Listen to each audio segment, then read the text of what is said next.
Hello gamers, it's Tom Sidener, the Lonely Gamer, and it is Friday, February 24th, and it's time for the news. So today we're going to talk about a couple things that have been announced and a couple things that are out. The first thing that I want to talk about that's been announced, and this is probably more exciting to me than it is to a lot of people, but DC deck building game has said that they're going to come out in 2017 with what's called a multiverse box, and it's just a big box that you can put all your cards and stuff in.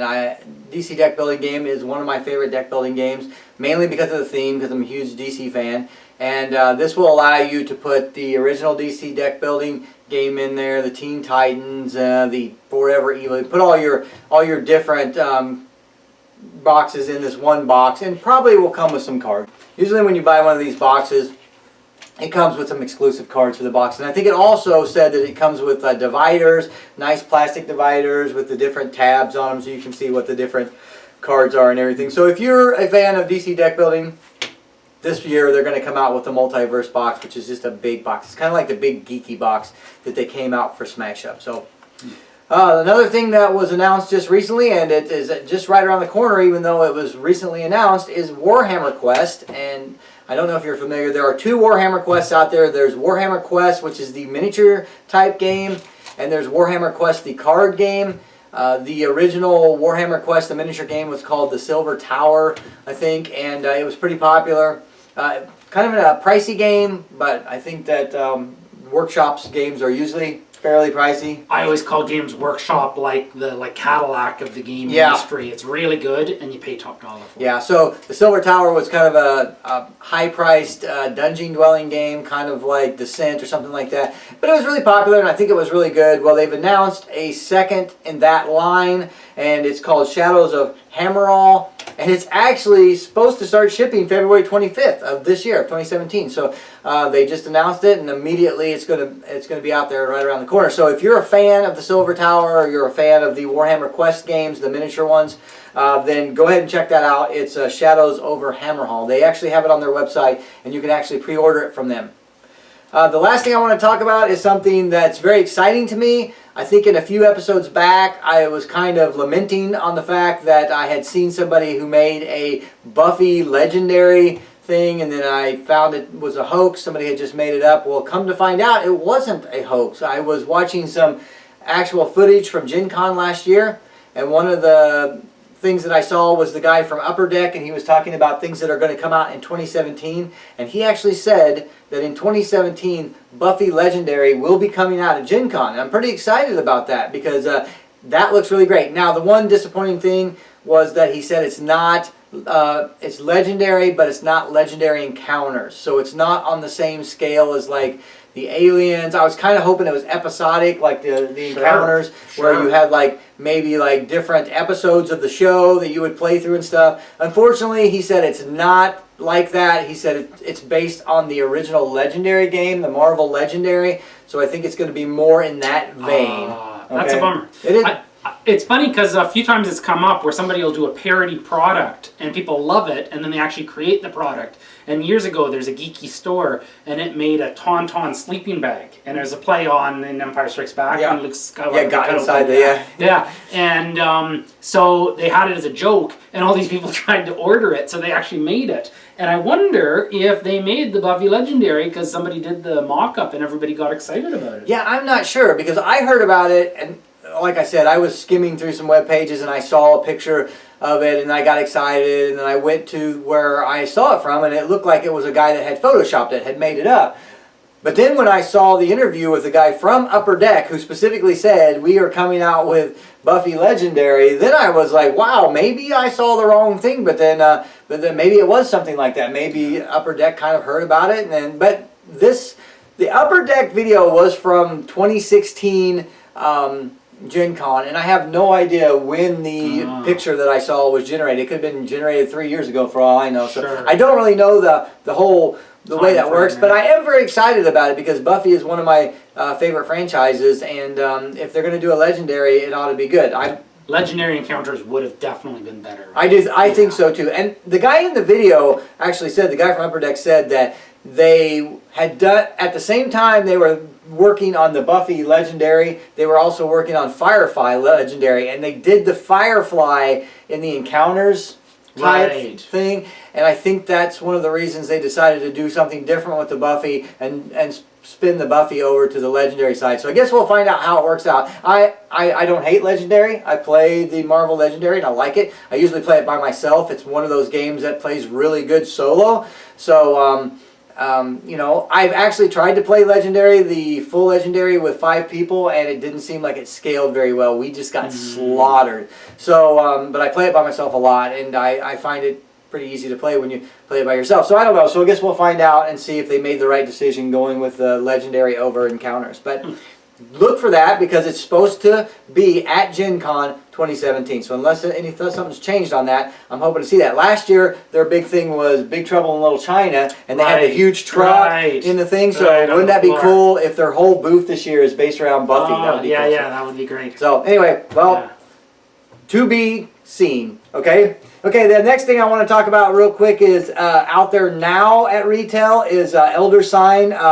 Omens of the Deep, so it's a new expansion for Elder Sign. Elder Sign is one of those games that we play a lot because sometimes our game group gets really big and it plays 8 players fairly well. So that's a game we play pretty often, and I noticed that Omens of the Deep is their new expansion for that. It looks like it's got like a true 2-track system. It looks like you have to work through some dark water area to try to find pieces for an amulet, and then when you get the amulet, then you can put that together and you can try to fight the big bad. So it's bringing a little bit of a different concept with this 2-track system.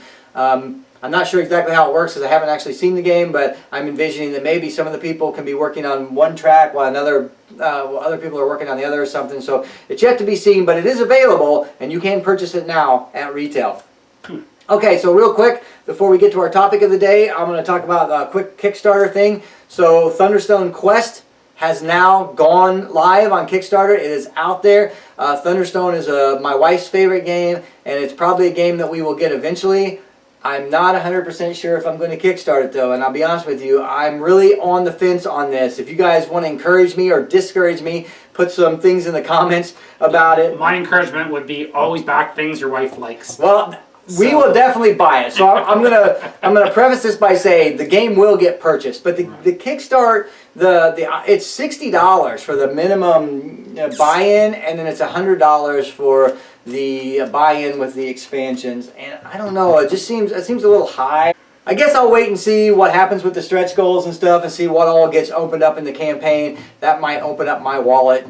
Sometimes I can be talked into it. But at present time, I'm probably not going to Kickstart it, but I definitely am going to buy it when it comes out on retail. But if you're going to buy it anyway, I'd say like the Kickstarter, there's almost no way they can make the Kickstarter worse than buying it retail. Like backers will be really angry if they do that. So I'd say that kind of like if you're going to buy it, if you're going to buy the expansions, I'd suggest getting it Kickstarter. It's probably going to be cheaper because it'll be a real shame if this all comes out retail and it's 120 or 130 bucks, you know? Yeah, but the thing is, how many card games have you seen that's come out that's $120, right? Yeah, it's a good question, but you wonder why they've set that as the levels. I don't know. I don't know. I'm really, like I said, I'm really on the fence on this one, but I might be talked into it. But anyway, it is out there, so if you guys are a fan of ThunderStone, which I definitely am, and my wife definitely is, it's out there. It adds a questing part to the card game. It still has the city, but it also adds a questing part where you're going through these little dungeon areas and trying to quest, and you're using your cards to do that. It sounds like it has a lot of the same rules. It has preparation,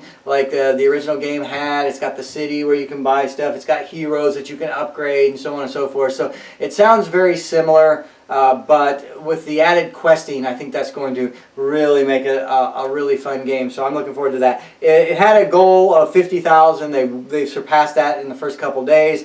It's already at 180,000, so it's really getting up there. They've unlocked several stretch goals. So far, most of them have been cards, so if they start adding some stretch goals that actually add to gameplay, that might talk me into it. Like I said, there are 2 ways you can get in. You can get in at a $60 level, or you can get in at a $100 level. So anyway, I have a lot of ThunderStone. I have the original game and all the expansions, and I have the ThunderStone Advanced and all the expansions. And so I have plenty to play until it comes out. So if I don't Kickstart it, I can always wait until it comes out at retail. But it is out there, and if you guys are a ThunderStone fan, then go ahead and check that out.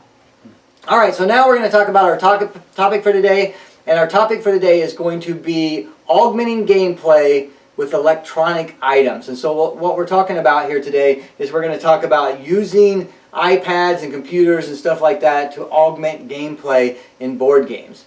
So I guess the first thing to talk about is what are the different things that we can augment. So we can augment like dice, so we can have digital dice. We can augment cards. Sure. We can augment other players. Sure. Right? Then there's things like the XCOM board game where it's actually a new intrinsic element. And so the app provides some sort of flow control or something that isn't even replacing something. It adds an essential new component to it. Okay, so that brings us to a really good first question. Do you think that it's a smart marketing tool to have a technology that you have to have in order to play the game? People loved it. People, when that came out with XCOM, everybody's like, oh, there's an integrated app and it's part of the game and you need it to play it. My reaction to it was, okay, so 25 years from now, you pull this off your shelf and you say, hey, let's play this XCOM game. And you read it up and you say, well, there's nothing we can do with this app. We can't get it. And so I don't like that element of it, that it's this piece of the game that's sort of almost intrinsically going to become obsolete and gone. And so I don't know, maybe that's an unfair expectation, but most board games are kind of universal. Your grandkids can play them if they dig them out and read the rules. And so I really didn't like that about XCOM. It really rubbed me the wrong way. I'm exactly the same as John on this. I think that I don't think it's a good idea to add an element to the game that is required to play that is digital. Now, I am a big fan of augmenting the game with like you can add this if you want, but we also have, like, if you have a digital dice rolling thing, but we also have physical dice so that the game is always playable no matter whether the technologies are changing, because 20 years from now we're not going to have iPads and Androids, right? We're probably going to have something totally different. So if they don't continue to keep up this digital part, then that part of the game is not going to be playable again. So I am not a fan of these games that actually require something to go along with the game in a digital format. But anything that augments, now I think that's really cool, because and I even harken back, even when I was young, we had Commodore 64 back then, and a lot of my friends who played Dungeons and Dragons, they'd have dice rollers on their Commodore 64, so we'd have like a Commodore 64 sitting at the table with us, and maybe like reach over there and roll a dice. So I never had a group who did that, but I could see the appeal, and nowadays having an app where you just kind of click on it and it rolls the dice for you, like, that's kind of neat.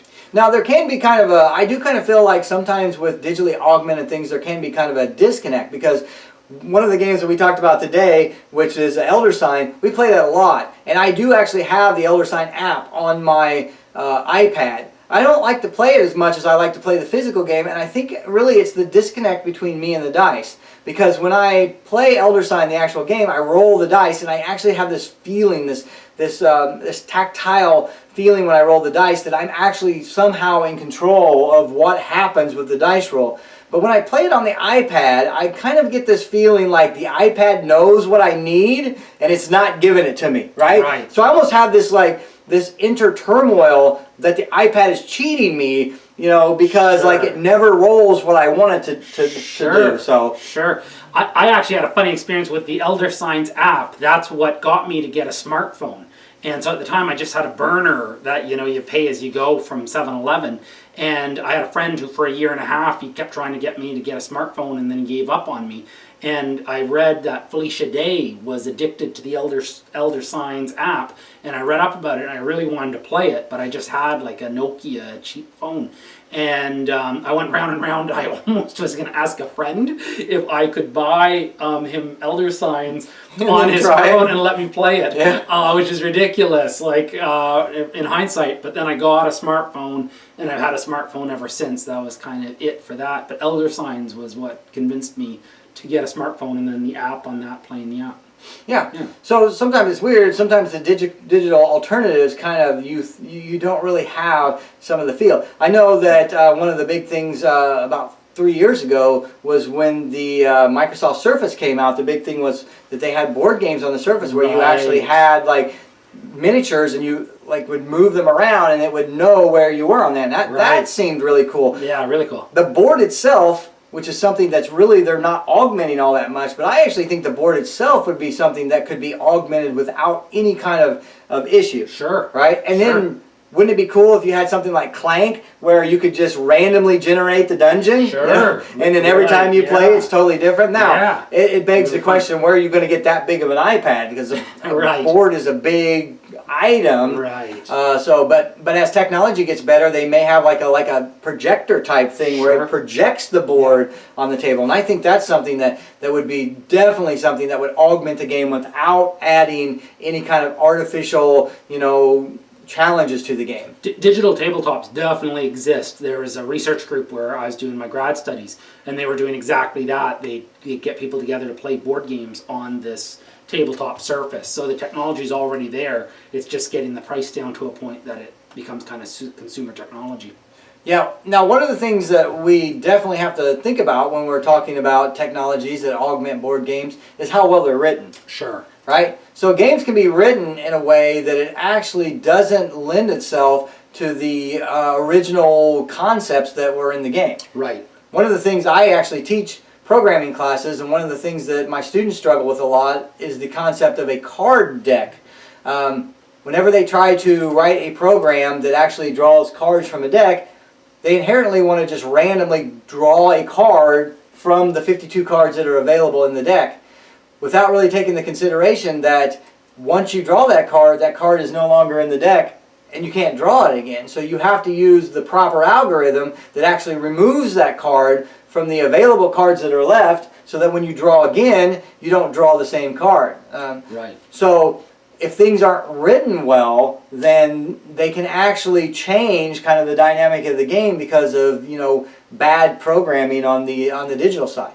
There's an app I believe you told me about that you and the online community basically convinced yourselves that they've miswrote the random number generator in it, right? Yeah, it's Battlelore? Battlelore, yes. Battlelore has an app that you can actually play the game, and if you want to see some people irate reviews for an app, just go to the iTunes store and look up Battlelore and read the reviews, because people are convinced that it cheats. And I've played the game. I've actually played the physical game on the tabletop, and then I've played the game on the app, and I cannot beat the game on the app.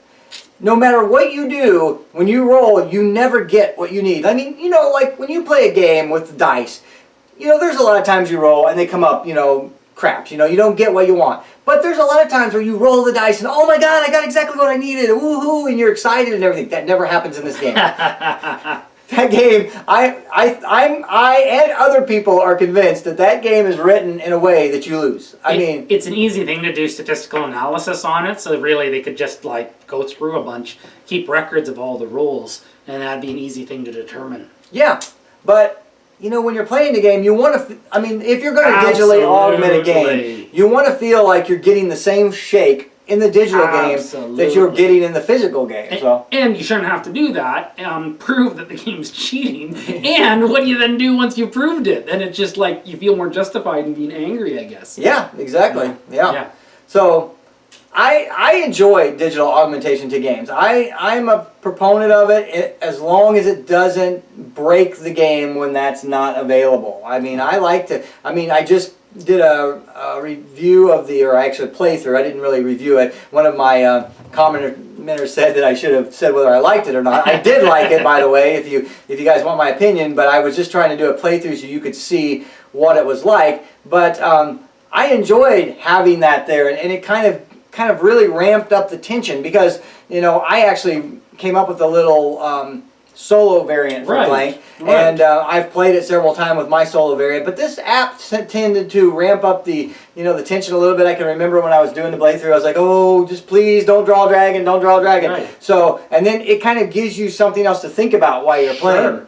Well, it's really funny because there's different options. I'm not really big on playing by yourself. I know you're 100% okay with solo board games and setting up a game and playing it. But one option is just rules with the physical components where there's some way that you can play the game yourself. I guess also you can do kind of hot seating where you play as one player, then move and play as another player. Yeah. And so you can play any game, any number of players' games by yourself. And I've done that. It's very depressing though. That would be kind of depressing. When you're playing like the third player, and you're I'm just like, I have no friends. This is so sad. It really brings to bear your social situation. It really does. Then there's like what Clank did, where it adds an app which then introduces new rules for sort of a little bit of a variant on the game that you can play it by yourself. And then I guess I can also imagine, I haven't seen a whole lot of this, but where the app can function as the other players. So I could certainly imagine, since they exist, games where you play Settlers of Catan against artificial intelligence on the app, and they could have something kind of like that, except where you set up the board.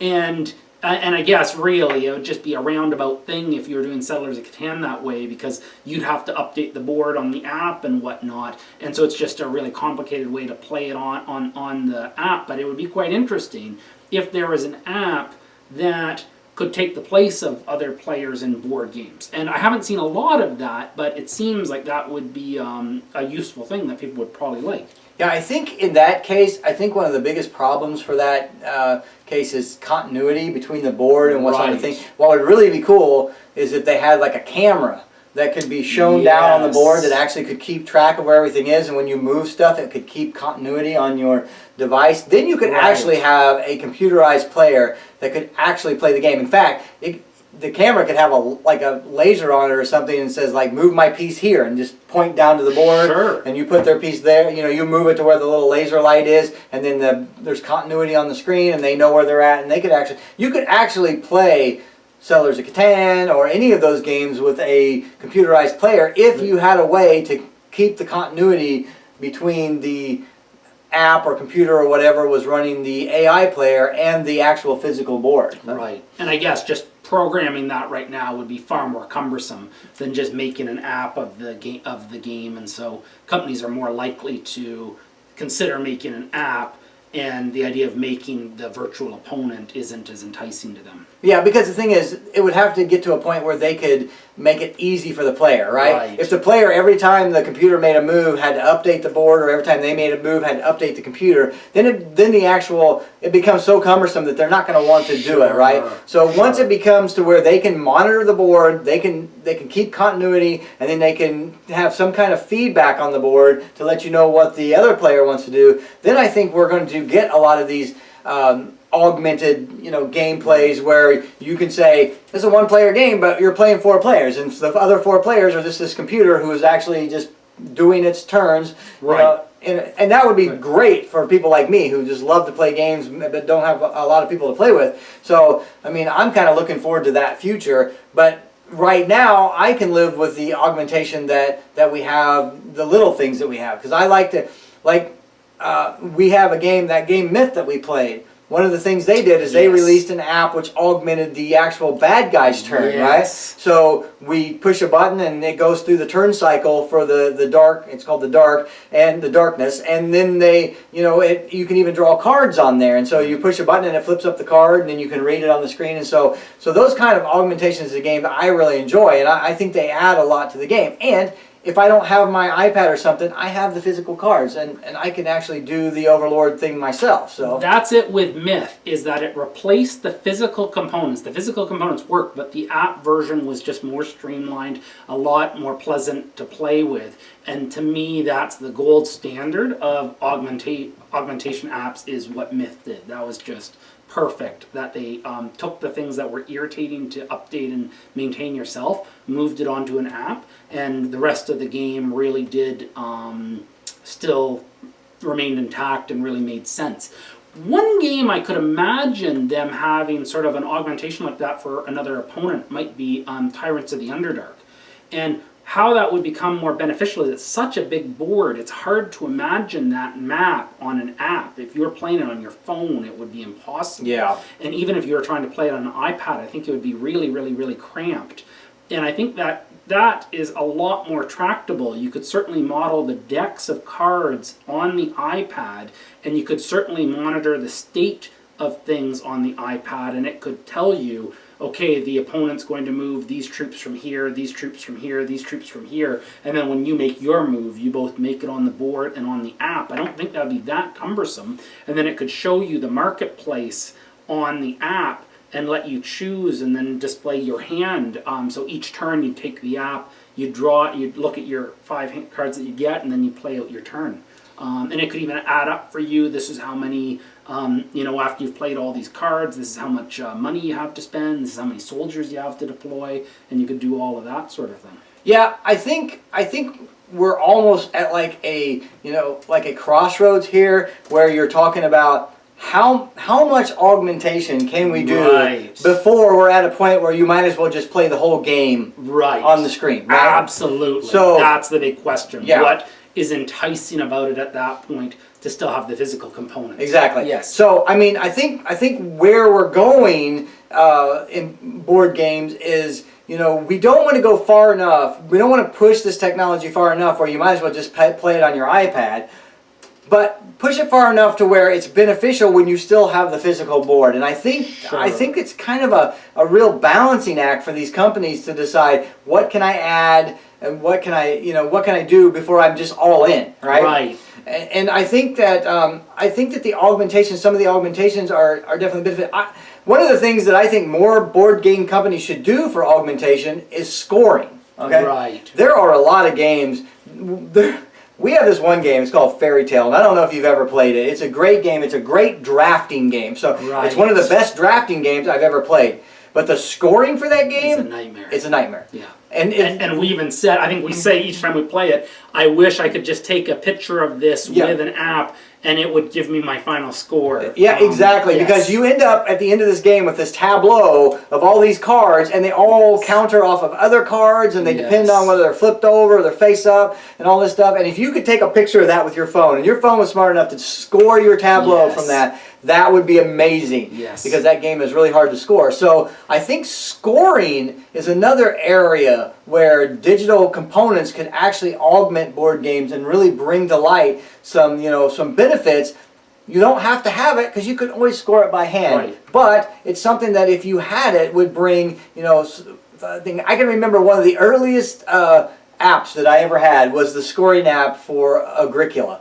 Right. I think that was one of the first apps that had to do, and you just put how many horses you had and how many cows and pigs, and then at the end it would tell you what your score was. So I think scoring is something they shouldn't forget about. I think scoring is something that they should definitely continue to work on for augmenting, because some of these games the scoring gets to be real, tedious. I mean, that Fairy Tale game is like the hardest game to score. And a lot of times after we play, people will be like, "Oh, wait a minute, my score's wrong." Oh, I forgot this, or I forgot this one goes with this one. Yeah, it's tough. It goes beyond our expertise, but I guess part of the question is when these things are being made, if the company themselves aren't interested in making it and somebody else wants to make it, how the legality of that plays out. Is that okay if somebody wanted to write an app that would take a picture of Fairy Tale and score it for you? If they didn't have the permission from the company, is that okay? If they decided they were going to sell it instead of giving it away, is that okay? And I have no idea about that, where would be the limit of what you could do with these games to augment them with an app before the company would say, you can't do that, you're infringing on our intellectual property. Well, I've written a couple apps that actually worked with games. I wrote a dice roller app for Descent early on when I was doing some iPhone app development. I've written a game that actually does some card drawing for Dungeon Saga. I always make sure I don't use any of the pictures, any of the graphics from the game. I think when you start using the other person's intellectual property, like graphics and names and stuff like that, that's when you'll get into problems. If you just make a farm game scoring thing, that has pigs and cows and stuff on it, and it's just really just a scoring game for Agricola, I don't really think most companies are going to balk at that. If you had a virtual version, though, of the deck, even if it was just the name of the card, I think that could be copyright infringement. Like, you certainly couldn't have a card game with a Mox Pearl in it or something like that. Wizards of the Coast would take exception to it. Yeah, well, I agree with you, but I think some of it has to do with the company too. Sure. I think Wizards of the Coast would would have a problem if if we mentioned it in our podcast. Here. Send the bill to Tom. Yeah. I'm liable to get sued any day by Wizards of the Coast. They seem like a company that likes to sue people, You're but right. I think a lot of it has to do like these small independent game companies. I think they're just Right. happy to like, hey, there's an app out there that's going to make people want to buy my game, you know. Well, So when you came up with the solo reels with Clank and you posted them, the company said "sweet solo." yeah, that was kind of cool. That Yeah. made me feel pretty good because I was just doing it to play it myself. But yeah, so I think some of these companies are really open to that. But the thing is, I think the most important thing is that if you do something like this and then the company tells you to stop, just stop. Right. Nobody's been sued for doing something like this if they don't stop, right? Right. So these companies are required to send you a cease and desist. So if they send you a cease and desist and you cease and desist, they can't sue you. So just stop doing it. If you did something, just say, "Oh, I'm sorry. I didn't mean to infringe on your intellectual property," and just take your app off the App Store and just go on your merry way. Make something different. I think when companies really get into trouble is when they're stubborn and they say, "Well, we wrote this and we're not taking it off," and then you end up in court and then you get sued. So, yeah, I mean, We're not your lawyers. we are not lawyers. So, but I mean, if my son came to me and said, somebody sent me a letter that said stop doing this, I'd say to him as a father, stop doing that, because their next step is they're going to sue you. So, but yeah, I mean, I think there's been a lot of court cases. John and I have talked about that before in some of our podcasts, and so you don't want to be the one who creates precedents for a bad situation. Right. It could be your house or your all of your belongings that are put into that precedent. But like I said, and the thing is, if you're making something for your own personal use and you're not putting it out on the App Store, nobody's going to know about it anyway. So so you're pretty fine. But I'm excited. I'm very excited in the board game industry about digital augmentation to these games. I love it when a game that I already have purchased comes out with a free app that goes along with the game. I'm so excited. Like, I'm going to get that. I try it out, and sometimes it's good, sometimes it's not. But I'm always willing to give it a shot because I've invested in this game, and now anything that I can add to it for free or for a couple bucks, I'm willing to do it. But like I said, I do not think that the augmentation of a game where the augmentation is actually required to play the game, I don't really find that to be a positive thing, and I think, and I'm hoping that the game companies go away from that. Yes. Yep. All right, well, we've rambled for a long time today, and so let us know what you think. If you guys have any ideas on digital augmentation to games or things that you've seen that you think's really cool that we might want to check out, that'd be cool. Put it in the comments, and we'll definitely check it out. And until we see you again, happy gaming!